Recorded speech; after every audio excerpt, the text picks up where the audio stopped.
ഈ രാവിലെ 5:30 എഴുന്നേറ്റ് വീട് എടുക്കുന്നത് നമ്മളെന്നൊരു യാത്ര പോവാണ്. അടുത്ത 5 ദിവസം നമ്മൾ യു എയിൽ ഉണ്ടാവില്ല. എവിടേക്കാണെന്ന് ഞാൻ വഴിയെ പറയാം.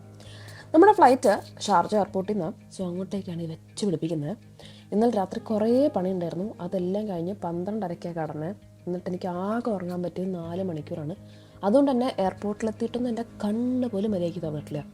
കണ്ണ് തന്നില്ലേലും ഫുഡ് മുഖ്യം വെയിലെന്ന് പറയുമ്പോൾ ഷാർജ എയർപോർട്ടിലെ മുംബൈ ഡിലൈറ്റ്സ് എന്ന് പറഞ്ഞ റെസ്റ്റോറൻറ്റിൽ നിന്നാണ് നമ്മൾ രാവിലെ തട്ട് ദോശയും മുട്ട റോസ്റ്റും കഴിച്ചത്. വിശപ്പാണോ ഉറക്കമില്ലായ്മയാണോ എന്നൊന്നും എനിക്കറിയില്ല. അടിപൊളി ടേസ്റ്റ് ആയിരുന്നു. 8:15 നമ്മുടെ ഫ്ലൈറ്റ്. 7:30 ബോർഡിങ് സ്റ്റാർട്ട് ചെയ്യും. അതുകൊണ്ട് തന്നെ ഞാൻ കുറച്ച് നേരം ബുക്ക് വായിച്ചിരുന്നു. ആഷയ്ക്ക് US സെലക്ഷൻ്റെ റിസൾട്ട്സിൽ മുഴുകിയിരിപ്പാണ്. അതുകൊണ്ട് തന്നെ 7:45 നമ്മൾ ആ സത്യം പറയുന്നത്. ഫ്ലൈറ്റ് ബോർഡ് ചെയ്തിട്ടില്ല, ഓടണം. അങ്ങനെ നമ്മൾ ഓടിക്കയറി. ഞാൻ പറഞ്ഞില്ലേ രാത്രി ഉറങ്ങാത്തതുകൊണ്ട് തന്നെ ഫ്ലൈറ്റിൽ കയറിയതും ഞാൻ നല്ല സുഖമായിട്ട് കിടന്നുറങ്ങി. പക്ഷെ ആഷിക്കിലെ കലാകാരൻ ഉണർന്നത് ഫ്ലൈറ്റിൽ വെച്ചാണ് സുഹൃത്തുക്കളെ. കുറച്ച് സമയം ഇരുന്ന് വരയ്ക്കുന്നതൊക്കെ ഞാൻ കണ്ടു. പിന്നെ ഞാൻ കിടന്നുറങ്ങി, ആഷിക്കും എൻ്റെ കൂടെ കിടന്നുറങ്ങി. പക്ഷേ എഴുന്നേറ്റതിന് ശേഷം എന്നെ ഇത് കാണിച്ചു. ശരിക്കും ഞാൻ ഞെട്ടിപ്പോയിട്ടാ, ഞാൻ പ്രതീക്ഷിച്ചില്ല. ബൈ ദ വേ, നമ്മൾ എങ്ങോട്ടാണ് പോകുന്നത് പറഞ്ഞല്ലോ. അർമേനിയയിൽ യെരിവാനിലോട്ടാണ് നമ്മുടെ യാത്ര. We are almost reaching Armenia. 11:15 ആയപ്പോൾ നമ്മൾ യെരിവാനിൽ ലാൻഡ് ചെയ്തു. It took us 2 hours to get out of the airport. Guys, ഇനി ഞാൻ പറയുമ്പോൾ നിങ്ങൾ ശ്രദ്ധിച്ച് കേൾക്കണം. This is really important. If you are an Indian expat who is visiting Armenia from UAE or anyone who has visa on arrival option for Armenia, my recommendation to you is please take an e-visa. ഞാൻ e-visയുടെ portal link ഡിസ്ക്രിപ്ഷനിൽ share ചെയ്യാം. PayPal option മാത്രമേ work ചെയ്യുള്ളൂ. Now if you don't have PayPal, അവിടെ പോയി, അതായത് അർമേനിയയിൽ എത്തി നമുക്ക് വിസ എടുക്കാൻ പറ്റുള്ളൂ എന്നാണെങ്കിൽ I will share A link with you in the description. It is A form. ആ ഫോം നിങ്ങൾ ദയവേത് വീട്ടിൽ നിന്ന് തന്നെ പ്രിൻ്റ് എടുത്ത് ഫില്ല് ചെയ്തിട്ട് വേണം അർമേനിയയിൽ പോകാൻ. ഇത് നിങ്ങൾ ചെയ്തിട്ടില്ല എന്നുണ്ടെങ്കിൽ ഞങ്ങളെപ്പോലെ 2 മണിക്കൂർ നിങ്ങൾ വെയിറ്റ് ചെയ്യേണ്ടി വരും. എനിക്ക് ഈ ഫോമൊക്കെ കിട്ടി, പക്ഷേ സത്യം പറഞ്ഞാൽ ഞാൻ മറന്നുപോയി ചെയ്യാൻ. It was not even a busy season when we went. Even then we had to wait for 2 hours. So flight ഇറങ്ങിയിട്ട് നിങ്ങൾ നേരെ നടന്ന് you will see an escalator. When you get down that escalator itself, നിങ്ങൾക്ക് right സൈഡിൽ ഒരു bank ഉണ്ടാവും. ആ ബാങ്കിലേക്കാണ് നിങ്ങൾ ഫസ്റ്റ് പോകേണ്ടത് ഈ filled up ഫോമായിട്ട്.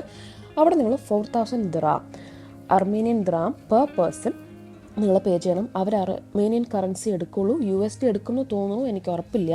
So make sure you have your currency exchanged already. അത് കഴിഞ്ഞിട്ട് നിങ്ങൾ ഇത് പേ ചെയ്തിട്ട് നിങ്ങളുടെ ഓപ്പോസിറ്റ് സൈഡിലെ ക്യൂവിൽ പോയി നിന്നിട്ട് ഈ വിസ അവർ നമ്മുടെ പാസ്പോർട്ടിൽ സ്റ്റാമ്പ് ചെയ്ത് തരും. ഗൈസ്, ഇത് ഇസ് റിയലി ഇമ്പോർട്ടൻറ്റ്. അതർവൈസ് നിങ്ങൾ ഞങ്ങളെപ്പോലെ ജീവിതം നിർത്തുവും. പറയാതെ വയ്യ. നമ്മൾ പോകുന്ന സമയത്ത് ഒരേ ഒരു ഓഫീസർ ഉണ്ടായിരുന്നുള്ളൂ. ഇനി വരാൻ പോകുന്ന നാഷണൽ ഡേ ഹോളിഡേയ്സും ക്രിസ്മസ് ബ്രേക്കും ഒക്കെയാണ്. So this is a favour I'm doing for you guys. Please do this. നിങ്ങൾ ഡിസ്ക്രിപ്ഷനിൽ ചെക്ക് ചെയ്താൽ മതി. I have shared the links there. Jacket ഒന്നും വേണ്ട, നിന്ന് ആസ്വദിക്കാൻ പോയല്ലേ. നല്ല തണുപ്പുണ്ട്. എനിക്ക് തണുപ്പാണിത്. കാനഡയിൽ നിന്ന് വന്ന ആൾക്കാർക്ക് എന്തുവാവാം, നമ്മൾ UAEയിലുള്ള ആൾക്കാർക്ക് ഇതൊക്കെ തണുപ്പാണ്.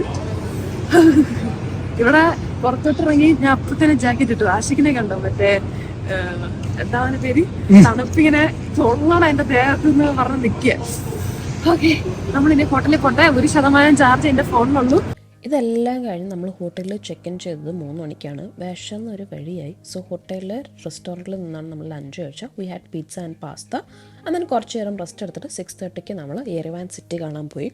ഹാർട്ട് ഓഫ് ദി സിറ്റിയായ റിപ്പബ്ലിക് സ്ക്വയറിലാണ് നമ്മൾ ആദ്യം പോയത്. അവിടെ ക്രിസ്മസ് ഡെക്കറേഷൻസ് നടക്കുന്നുണ്ട്. They are preparing for Christmas. So water fountains and അങ്ങനത്തെ അവരുടെ കുറേ പരിപാടികൾ അവർ ഓഫ് ചെയ്തിട്ടേക്കായിരുന്നു. നമ്മൾ അവിടെ നിന്ന് കുറച്ച് നേരം ഫോട്ടോ ഒക്കെ എടുത്തിട്ട് നെക്സ്റ്റ് ഡെസ്റ്റിനേഷനായ മദർ ഓഫ് അർമേനിയ കാണാൻ വന്നു. അത് പറഞ്ഞപ്പോഴാണ് ഗൈസ് ഞാൻ ഉടൻ തന്നെ അർമേനിയയുടെ ചരിത്രത്തിലേക്ക് വരുന്നതാണ് കേട്ടോ. മദർ ഓഫ് അർമേനിയയും കാസ്കേഡ് കോംപ്ലക്സും ഡിന്നറും എല്ലാം കഴിഞ്ഞ് we got back to our hotel. നാളെ രാവിലെ നമുക്ക് നീണ്ട ഒരു യാത്രയുണ്ട് ഗൈസ്. സോ ബ്രേക്ക്ഫാസ്റ്റ് കഴിഞ്ഞിട്ട് we are on our way to the south of Armenia. നിങ്ങൾ ഈ കാണുന്നതാണ് മൗണ്ട് അറാറത്ത്. ലെഫ്റ്റിലുള്ളത് ലിറ്റിൽ വൺ എന്നും റൈറ്റിലുള്ളത് ഗ്രേറ്റർ വൺ എന്നാണ് വിളിക്കുന്നത്.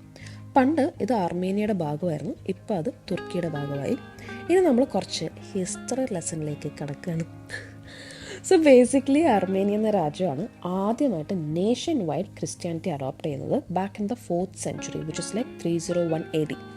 അതിനു മുന്നേ അർമേനിയൻസ് ബഹുദൈവ വിശ്വാസികളായിരുന്നു. ക്രിസ്ത്യാനിറ്റി അഡോപ്റ്റ് ചെയ്തതൊക്കെ ഒരു വലിയ കഥയാണ്. അന്ന് ഈ ക്രിസ്ത്യാനിറ്റി അഡോപ്റ്റ് ചെയ്യുമ്പോൾ ഈ രാജ്യം ഭരിച്ചിരുന്ന രാജാവ് എല്ലാ അമ്പലങ്ങളും പൊളിച്ച് അതിനെ ക്രിസ്ത്യൻ പള്ളികളാക്കി.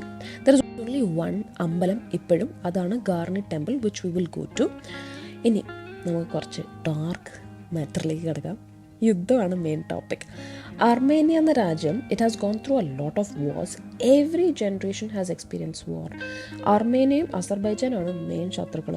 ഈ രണ്ട് രാജ്യത്തും I have been to Azerbaijan as well, and I have seen a huge park in both these countries where they have buried the people who have died in the war. Most of the time between 4th century to 19th century Armenia was in war, and ആ സമയത്ത് ഇവരെ ഭരിച്ചിരുന്നത് Persians, Arabs, തുർക്കി അവരൊക്കെയായിരുന്നു.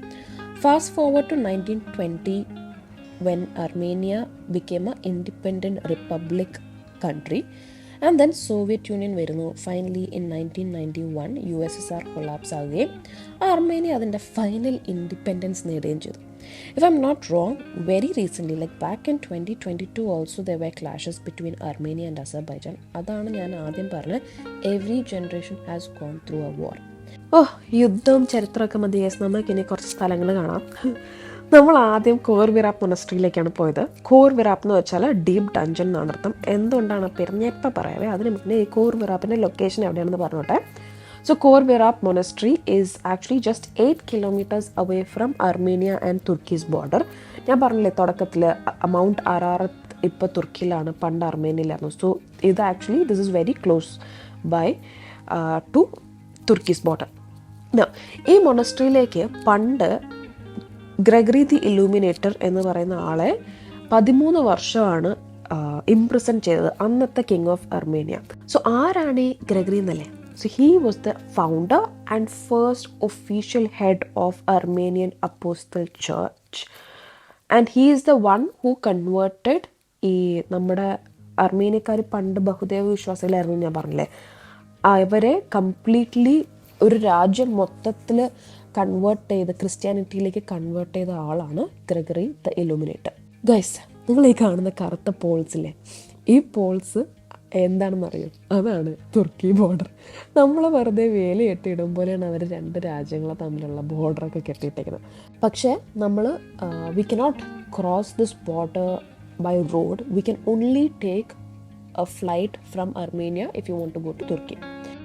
Core Virap മൊണസ്ട്രിയിൽ നിന്ന് ഇറങ്ങുമ്പോൾ on your right side there is a lot of shop that sells souvenirs. Armenian souvenirs നിങ്ങൾക്ക് അവിടെ നിന്ന് മേടിക്കാൻ കിട്ടും. ആൻഡ് ദെൻ കാർ പാർക്ക് കഴിഞ്ഞ് ഇറങ്ങുമ്പോൾ on the way back there is A cemetery on your left side. I think നമ്മൾ കുടുംബത്തോടെ സെമിത്തേരി book ചെയ്യാമെന്നൊക്കെ ഞാൻ കേട്ടിട്ടുണ്ട്. അങ്ങനെ എന്തോ ആണ് എന്ന് തോന്നണേ, കണ്ടിട്ട് എനിക്ക് അങ്ങനെ തോന്നിയത്. Now from Khor Virap monastery next destination is Noravank monastery. Noravank എന്ന് വെച്ചാൽ പുതിയ മൊണസ്ട്രി എന്നാണ് അർമേനിയൻ ഭാഷയിൽ അർത്ഥം. പക്ഷെ ഇന്നത്തെ കാലത്ത് ഈ പേര് ഈ മൊണസ്ട്രിക്ക് ഫിറ്റ് ആവില്ല. വേറൊന്നുമല്ല, because this monastery is almost 7 centuries old. നമ്മൾ ഈ മൊണസ്ട്രിയിലേക്ക് പോകുന്ന വഴി, this monastery is actually located on top of A high cliff. Now ഇതിൻ്റെ പിറകെ ഒരു ഇൻട്രസ്റ്റിംഗ് ആയിട്ടുള്ളൊരു സ്റ്റോറി ഉണ്ട്. പണ്ട് ഒരു ടാലൻറ്റഡ് ആയിട്ടുള്ള ഒരു ആർക്കിടെക്റ്റ് ഒരു നോബൽ ഒർബീലിയൻ ഫാമിലിയിലുള്ളൊരു പെൺകുട്ടിയെ കാണുകയും ആ കുട്ടിയെ കണ്ട് ഇഷ്ടപ്പെട്ട് നേരെ കുട്ടിയുടെ അച്ഛൻ്റെ അടുത്ത് പോയി സംസാരിച്ചു. എനിക്കിങ്ങനെ കല്യാണം കഴിപ്പിച്ച് തരുമോ എന്നൊക്കെ ചോദിച്ചു.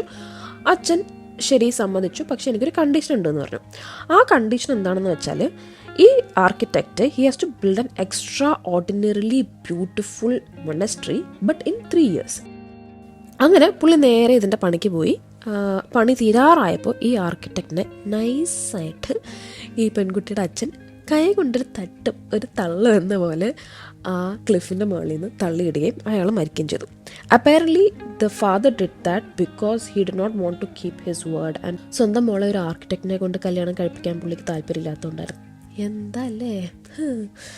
ഓക്കെ, നൗ ഈ മൊണസ്ട്രിയിൽ I think there are 3 churches and there's a chapel, and we saw a huge pit in the middle of this monastery. എന്താണ് സംഭവം എന്നൊന്നും അറിയില്ല, but there's a huge pit. It's pitch black and I think it's more than 20 meters deep. By the way, this Norovank monastery was actually added to the UNESCO's World Heritage List in the year 2002. നമ്മൾ ഈ 2 മൊണസ്ട്രിയും കഴിഞ്ഞിട്ട് next destination for the day is A village. നമ്മൾ അരിനി എന്ന് പറയുന്ന ഒരു വില്ലേജിലേക്കാണ് പോകുന്നത്. അവിടെ പോയിട്ട് ഞങ്ങൾ ആദ്യം കാണുന്നത് അരിനി കേവ് ആണ്, which is also called a birds cave. For a long time like up until 2007 ഇത് വെറും ഒരു കേവ് ആണെന്നാണ് ആൾക്കാർ വിചാരിച്ചത്. കുട്ടികൾ വന്ന് കളിക്കുക, അവർ വെറും ഒരു കേവായിട്ട് ഇതിനെ കണ്ടു.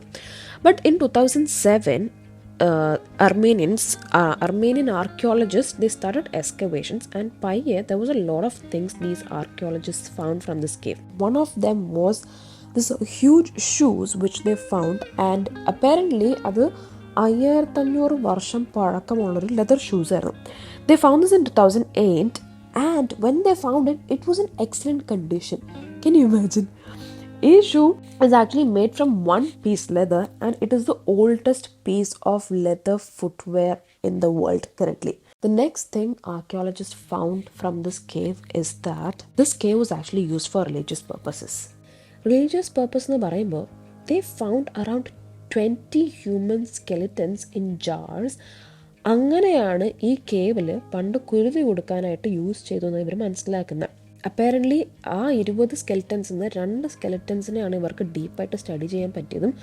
അങ്ങനെ സ്റ്റഡി ചെയ്തപ്പോൾ അവർ മനസ്സിലാക്കിയത് ദീസ് 2 സ്കെൽറ്റൻസ് വേർ 9ഉം 14ഉം വയസ്സും പ്രായമുള്ള സുന്ദരന്മാരായ പയ്യന്മാരുടെയാണെന്നാണ് അവർക്ക് മനസ്സിലായത്. Not just ritual sacrifices. ഈ സ്കെലറ്റൻസ് കിട്ടിയ സൈഡിൽ അതിൻ്റെ ചുറ്റും ഇവർക്ക് സെറാമിക്കും സ്ട്രോയും ഒക്കെ യൂസ് ചെയ്ത് ഉണ്ടാക്കിയ ബാസ്ക്കറ്റ്സ്, കപ്സ്, അങ്ങനെ പല ഈ കുരുതി കൊടുക്കാൻ ഉപയോഗിച്ച ഐറ്റംസ് വരെ ഈ സ്കെലറ്റൻസിൻ്റെ അടുത്തുനിന്ന് കിട്ടി. Now at the same time ഈ സ്കെലറ്റൻ കിട്ടിയതിൻ്റെ opposite side they also found വൈനറിക്കുള്ള സെറ്റപ്പും ഇവർക്ക് they found out when they dug. Traces of സീഡ്സും സ്റ്റെംസും, അങ്ങനെ 6000 വർഷം പഴക്കമുള്ള oldest winery in the world ആയിട്ട് ഈ അരണി കേവ് ഇപ്പോൾ അറിയപ്പെടുകയാണ്.